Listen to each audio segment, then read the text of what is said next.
ഈ video കാണുന്നവരാരും ദയവേത് skip ചെയ്ത് കളയരുത്. ഒരു നാടിൻ്റെ പൊതുവായ ഒരു വലിയ ആവശ്യമാണ്. നമുക്ക് മാക്സിമം ഒന്ന് ഷെയർ ചെയ്യുക. ഏതെങ്കിലും അധികാരികളുടെ ശ്രദ്ധയിൽപ്പെട്ടാൽ എന്തെങ്കിലും ഒരു മാറ്റം ഉണ്ടാകുന്നുണ്ടെങ്കിൽ അത് നമ്മുടെ നാട്ടിന് വളരെ ഉപകാരമായിരിക്കും. നാഷണൽ ഹൈവേ അതോറിറ്റി കേരളത്തിൽ പണിതതിൽ ഏറ്റവും ഫ്ലോപ്പായ അണ്ടർപാസ് ചെയ്തതെന്ന് ചോദിച്ചാൽ നമുക്ക് കണ്ണുമടച്ച് ഉത്തരം പറയാൻ കഴിയും. അത് കൊല്ലം ഉമയനല്ലൂർ ജംഗ്ഷനിൽ നിർമ്മിച്ചിട്ടുള്ള അണ്ടർപാസേജ് ആണ്. സാധ്യതാ പഠനം നടത്തിയതിൽ വന്ന പാളിച്ചയാണ് ഇവിടുത്തെ ജനങ്ങളെ തീരാ ദുരിതത്തിലേക്ക് തള്ളിവിട്ടത്.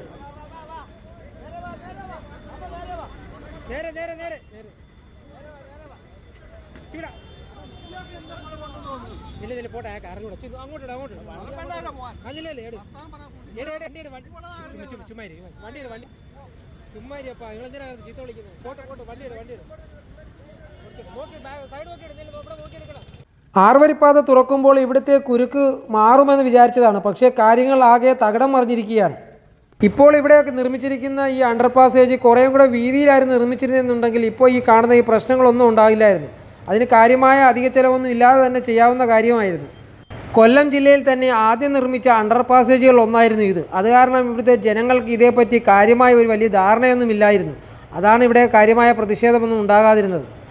ചെറിയ രണ്ട് വാഹനങ്ങൾക്ക് തന്നെ കടക്കാൻ പറ്റാത്ത രീതിയിലാണ് നിർമ്മാണം. അണ്ടർപാസേജിന് വീതിയില്ലാത്തതിനാൽ അണ്ടർപാസേജിൽ നിന്നും സർവീസ് റോഡിലേക്ക് കയറുന്ന വാഹനവും സർവീസ് റോഡിൽ നിന്നും അണ്ടർപാസേജിലേക്ക് കടക്കാൻ നിൽക്കുന്ന വാഹനവും നേർക്ക് നിന്ന് തിരിയാൻ കഴിയാതെ കുടുങ്ങിക്കിടക്കുന്നതാണ് വലിയ ബ്ലോക്കിലേക്ക് നയിക്കുന്നത്. NHൻ്റെ പണികൾ തുടങ്ങുന്നതിന് മുമ്പേ ഇവിടം എപ്പോഴും വലിയ ആളും ആരവവും നിറഞ്ഞ ഒരു ജംഗ്ഷനായിരുന്നു.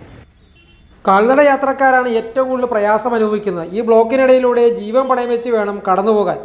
മണിക്കൂറുകളോളം കുടുങ്ങിക്കിടക്കുന്ന ട്രാഫിക് ബ്ലോക്ക് അഴിച്ചുവിടാൻ വേണ്ടി നാട്ടുകാരാണ് പലപ്പോഴും ഇവിടെ ട്രാഫിക് നിയന്ത്രിക്കാനായി രംഗത്തിറങ്ങുന്നത്.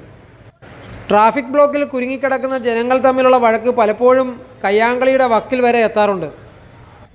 ഈ ജംഗ്ഷൻ്റെ ഇരുവശത്തേക്കുമുള്ള റോഡുകളിലേക്ക് ഇവിടെ നിന്നും പ്രൈവറ്റ് ബസ്സുകൾ ക്രോസ് ചെയ്ത് പോകുന്ന ഒരു സ്ഥലമാണിത്.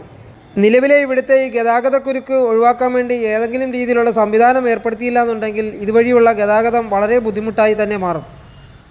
സർവീസ് റോഡ് വഴി പോകേണ്ട ബൈക്ക് ഉൾപ്പെടെയുള്ള പല വാഹനങ്ങളും ഇപ്പോഴും ആറുവരിപ്പാതയിലൂടെയാണ് പോകുന്നത്. ആറുവരിപ്പാതയിൽ നിയന്ത്രണം വരുന്നതോടെ കാര്യങ്ങൾ കൂടുതൽ സങ്കീർണമാകാനാണ് സാധ്യത. ദിനംപ്രതി വാഹനം പെരുകുന്ന നമ്മുടെ നാട്ടിൽ ഭാവിയിൽ ഇത് വളരെ പ്രയാസം സൃഷ്ടിക്കും. ശരിക്കും ഇവിടെ വലിയ വെഹിക്കിൾ അണ്ടർപാസേജ് ആയിരുന്നു നിർമ്മിക്കേണ്ടിയിരുന്നത്.